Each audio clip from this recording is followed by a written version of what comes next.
सनातन textiles 2005 में बनी थी ये कंपनी। पॉलिस्टर यार्न के प्रोडक्शन और साथ ही कॉटन यार्न के ग्लोबल सप्लायर के तौर पर जानी जाती है कंपनी।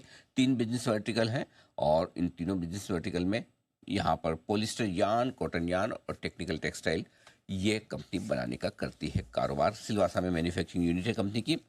और मैं इशू की जानकारी दे दूं, 19 तारीख यानी कि इशू कल खुल चुका है। आज दूसरा दिन है। 305 से 321 रुपए का प्राइस बैंड कंपनी ने तय किया है। कुल मिलाकर इशू साइज है 550 करोड़ की, जिसमें से 400 करोड़ का फ्रेश इशू है जो पैसे कंपनी के पास जाएंगे। 150 करोड़ ऑफर फॉर सेल है। 2700 करोड़ का मार्केट कैप बनता है इस ऊपरी प्राइस बैंड पर। आइए आपकी मुलाकात करवाता हूं दो खास मेहमानों से। हमारे साथ कंपनी के chairman managing director Paresh Dattani साहब कार्यक्रम में शामिल हो रहे हैं हमारे स्टूडियो में इस वक्त। और परेश दत्तानी साहब, कोलकाता यूनिवर्सिटी से आपने साइंस में बैचलर्स की डिग्री हासिल की है। अक्टूबर 2005 से आप कंपनी के बोर्ड पर हैं। एक और ख़ास मेहमान मेरे साथ हैं, वो है कंपनी के डायरेक्टर समीर दत्तानी साहब। आप तीसरी जनरेशन है इस बिजनेस में और कंपनी के साथ 12 सालों से आपका एसोसिएशन है। और आपने मुंबई यूनिवर्सिटी से मैनेजमेंट में कॉमर्स में ग्रेजुएशन की डिग्री हासिल की। आप दोनों का बहुत बहुत स्वागत है। दत्तानी साहब सीनियर, दत्तानी साहब जूनियर जी। आप दोनों रिलेशन में होंगे? Is my Neiphiu.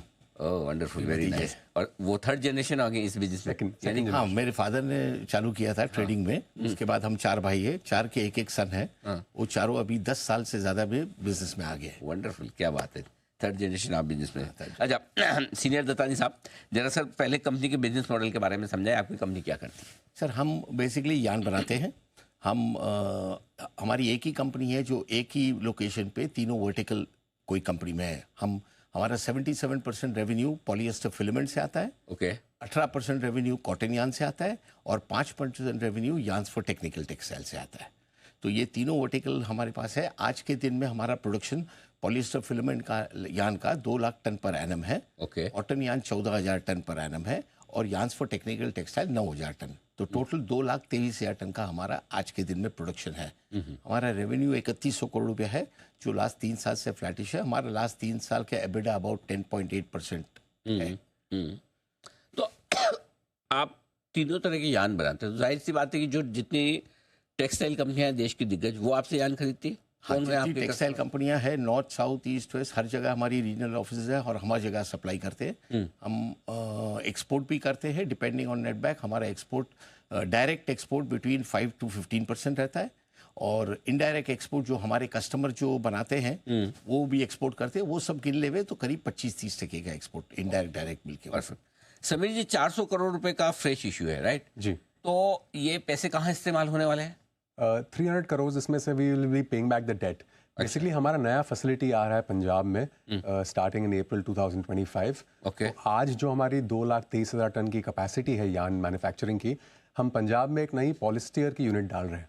अच्छा। वहाँ पे फर्स्ट फेज में हम 2,55,000 टन बनाएंगे and in the second phase we will add another 1 lakh tons. तो टोटल 3,50,000 टन की वहाँ फैसिलिटी है। एंड मेनली इस फैसिलिटी के लिए we taking debt because current plant net debt free है और उसमें जो extra profit and cash flow है हमने इस प्रोजेक्ट में इन्वेस्ट किया है। एंड उसके अलावा जो रिक्वायरमेंट वो डेट से हमने फंड की है। सो 300 करोड़ ये डेट पे बैक हो जाएगी and 100 crore will for general corporate purposes. Okay. तो ये 300 करोड़ डेट पे करने के बाद कितना डेट बचेगा आपकी बुक्स पे और ये डेट से कितनी सेविंग होगी कंपनी को, ये दोनों बताइए आप। 1100 करोड़ का डेट बचेगा उसके बाद भी all against the new project. Okay. और 300 करोड़ डेट मतलब कितनी सेविंग होगी आपकी? करीबन 30। एवरेज हमारा बोरोइंग कॉस्ट इज अराउंड 7.5%। इतना कम? जी। हाँ, बिकॉज हमारा ECB है और लोकल डेट भी है, दोनों मिलके 7.5% का नेट इंटरेस्ट रेट है। और ये जो डेट है हमारी 1100 करोड़ की, जब हमारा पूरा नया एक्सपेंशन चालू हो जाएगा तब नेट डेट टू एबिडा 1 के आसपास आ जाएगा, which is a very comfortable level. हम वेरी कंफर्टेबल है उस बात की। समीर जी, लेकिन ये जो नया आप प्लांट की बात कर रहे हैं जो आप पंजाब में लगा रहे हैं, ये कब से ऑपरेशनल होगा? ये first phase April 2025, almost 3-4 month from now operation होगा। 2-2.5 साल से हम इस पे काम कर रहे हैं। 80 एकड़ की फ्री होल लैंड है कंपनी की जो हमने खरीदी है एंड 23 लाख स्क्वायर फुट का कंस्ट्रक्शन है और currently as we speak machinery installation चालू है वहाँ साइट पे। तो फर्स्ट फेज मतलब कितना पूरी कैपेसिटी का कितना फर्स्ट फेज है, कितना सेकंड? 2,55,000 टन फर्स्ट फेज में है और पहले साल में भी एक्सपेक्ट के कम से कम 80% इसका प्रोडक्शन हमें मिलेगा। अच्छा, ओके। और सेकंड फेज में? सेकंड फेज में एडिशनल 1 लाख टन ऐड हो जाएगा एक साल बाद, तो 3.5 लाख पे टोटल कैपेसिटी पहुंच जाएगी। तो आज हमारी पॉलिएस्टर की जो कैपेसिटी 2 लाख टन है वो 5.5 लाख टन हो जाएगी over the next 3 years in a phase manner. दादाजी साहब, आपको जनरली यान बेचते हैं तो कंपटीशन अगर कहीं है तो वो चाइना से, करेक्ट? तो कई बार ऐसा होता है कि जब चाइना अचानक से डंप करने लगे सस्ते दाम पे, तो कैसे कैसे क्या वो कंपटीशन कैसे आप देखते हैं फिर? चाइना का माल अभी आ नहीं रहा है, बिकॉज ये BIS और QCO जो गवर्नमेंट ने इम्प्लीमेंट किया है उससे कोई भी चाइना का इंपोर्ट माल नहीं आ रहा है अभी नहीं आ रहा। हाँ। और अगर हम पीछे का देखें तो कोविड के पहले भी अगर आप देखेंगे डेटा तो कोई खास माल नहीं आता था। कोविड के बाद थोड़ा आ रहा था, बट वो अभी ब्लॉक हो गया विद द QCO और BIS स्टैंडर्ड। ओके, अच्छा, दूसरा ये कि आजकल टेक्सटाइल सेक्टर बड़ा टॉक ऑफ द टाउन है। बांग्लादेश में जो कुछ भी अनरेस्ट चल रहा है, तो क्या उससे वाकई में कुछ फ़ायदा हो रहा है हिंदुस्तान की टेक्सटाइल कंपनियों को, और आपके लिए क्या मौके हैं उसमें? सर उससे फ़ायदा ये हमको डायरेक्टली नहीं हो रहा है, बट हमारे जो डाउनस्ट्रीम कस्टमर्स है, जो नीटिंग सेक्टर है, जो गारमेंटिंग सेक्टर है, उनको बड़ा फ़ायदा हो रहा है। और गोइंग फॉरवर्ड हमको लग रहा है कि उनके लिए बहुत बड़ा एक अपॉर्चुनिटी है, और उसका रिजल्ट हमारे ऊपर ये आएगी कि हमारी डिमांड डेफिनेटली बढ़ेगी। समीर जी, आप जो कुछ भी आपका रॉ मटेरियल है जी, जनरली आप क्या हिंदुस्तान से वो लेते हैं या बाहर से आपको इंपोर्ट करना पड़ता है, कैसा है? सो ईयर टू ईयर हमारी स्ट्रैटेजी अलग रहती है। जैसे इस साल हम 50% इंपोर्ट कर रहे हैं बाहर से एंड 50% डोमेस्टिकली इंडिया से खरीद रहे हैं। और बहुत सारे सप्लायर्स हैं इंडिया में, 3 प्रिंसिपल सप्लायर्स हैं एंड इंटरनेशनली बहुत सारे सप्लायर्स अवेलेबल है। So depending on the availability और प्राइसिंग बेनिफिट हम डिसाइड करते हैं। और ज़्यादातर इस रॉ मटेरियल का एनुअल कॉन्ट्रैक्ट होता है हमारा with the suppliers, which decides the quantity and price formula. अच्छा, तो मतलब वो ज़्यादा प्राइस फ्लक्चुएशन का फर्क नहीं पड़ता? नहीं, प्राइस फार्मूला जो इंडेक्स्ड आता है उसके हिसाब से price changes either week to week और मंथ टू मंथ। और हिंदुस्तान के बाहर कहाँ से इंपोर्ट करते हैं? ताइवान से करते हैं, थाईलैंड से करते हैं, इंडोनेशिया से करते हैं। ओके, एक चीज़ और कि क्या आपकी जो प्रॉफिटेबिलिटी है वो स्टेबल रह सकती है, या यान की कीमतें और रॉ मटेरियल की कीमतें ऊपर नीचे होने के साथ मतलब आपकी हेजिंग स्ट्रेटजी क्या है? जो मार्जिन्स वगैरह आपके हैं किस लेवल पर आपको लगता है कि मेंटेन रहेंगे?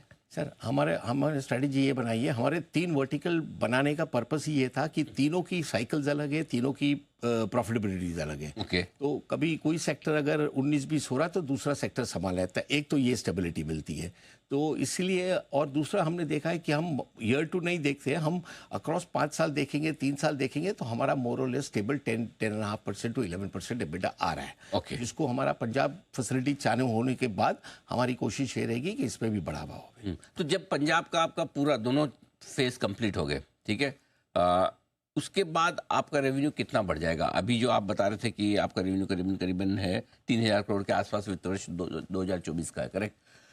पंजाब आपका पहला फेज तो इसी साल में ही रहा इसी साल में है ना, 25 में 80% आ जाएगा। करेक्ट। दूसरा फेज 1 साल बाद, और 1 साल बाद समझिए आप वित्त वर्ष 2027 तक आप कंप्लीट अपना एक्सपेंशन कर लेंगे। नहीं, मैं आपको ये बता दूंगा सर कि इस साल हम 80% ऑफ द फर्स्ट फेज हमारा आ जाएगा 2026 में।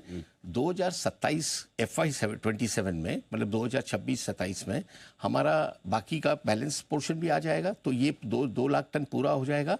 प्लस हमारा कॉटन यान जो बन रहा है 14,000 टन, उसमें 10,400 टन और बढ़ जाएगा। अच्छा, वहाँ भी बढ़ेगा? वहाँ भी बढ़ेगा। ओके, तो वो भी एक एडिशनल हो जाएगा। और FY28 27-28 की साल में हमारा सेकेंड फेज भी पंजाब में कंप्लीट हो जाएगा, जिससे हमारा 1 लाख टन और बढ़ जाएगा। तो कितना ये सारा एक्सपेंशन कंप्लीट होने के बाद आपकी सेल्स में कितना कंप्लीट एक्सपेंशन होने के बाद कितनी बढ़ेगी सेल्स? तो अभी जो 3,000 करोड़ है, हमारा वॉल्यूम ही आप देखिए सर, जो अभी वॉल्यूम है 2 लाख टन का, वो 5.5 लाख टन तो पॉलिएस्टर हो जाएगा, और हमारा 14,000 टन जो कॉटन है वो 24,500 टन हो जाएगा। सो ऑलमोस्ट डबल से ज़्यादा ही हो जाएगा। तो 3 साल में आपका रेवेन्यू डबल होने की गुंजाइश हो सकती है सारा एक्सपेंशन में। ये सब ऑन बोर्ड है, ऑन प्लान है, सब ऑन। बिल्कुल बिल्कुल, ऑफ कोर्स, बिल्कुल ठीक बात है। बहुत बहुत धन्यवाद दोनों दत्तानी साहब को। धन्यवाद सर, आपने समय दिया, स्टूडियो में आए और अपने IPO के बारे में और अपनी कंपनी के बारे में विस्तार से हमारे दर्शकों को जानकारी दी। और आपका IPO तो चल ही रहा है, रेस्पॉन्स अच्छा ही है। बहुत बहुत शुभकामनाएं सर, कैपिटल मार्केट में आपकी इनिंग दमदार साबित हो, हमारी शुभकामनाएं। Thank you so much. Thank you. इस बीच